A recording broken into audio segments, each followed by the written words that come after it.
As a mother of 2 active boys, I've seen my fair share of cuts and scrapes over the years.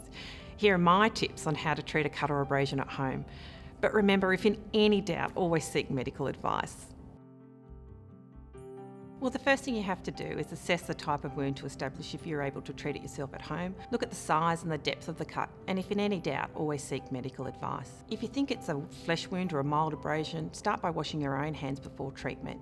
Next, clean the wound in a way to minimise further trauma to it. Clean with saline or by running it under warm water. Don't use a garden hose on high volume in case you make it worse. Then gently dry the wound with sterile gauze. Don't use cotton balls as this may leave fibres in the wound. You would then dress the wound. Wounds are best kept covered until they are healed. Open wounds are at a higher risk of infection. Each wound will differ. You need to take into account the age and the health of the patient because this will contribute to how long a wound will take to heal. The most important thing is to keep it covered until the wound is completely healed. Remember to remove the dressing daily and to check that there are no signs of infection and to monitor the progress of healing. Always use a new plaster when redressing.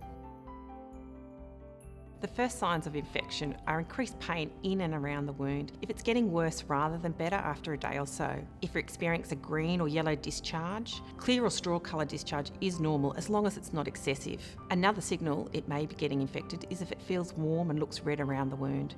And finally, if it's developing an abnormal smell. Remember, if in any doubt, always seek medical advice.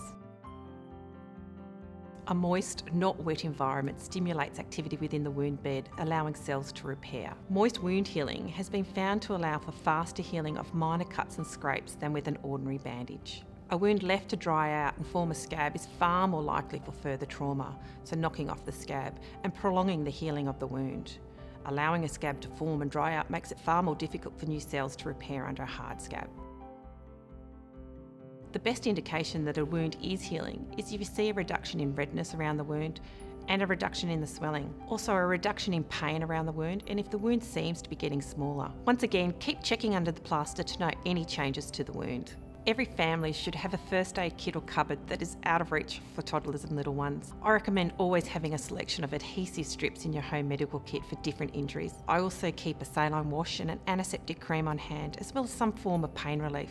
For example, children's paracetamol. If you have the basic supplies at home, you can address the initial symptoms of your children's injuries and make them feel more comfortable while you establish whether you need to take them to a doctor or medical centre for further treatment. As we all know, sometimes putting an adhesive strip on their finger and a big hug can be the best treatment.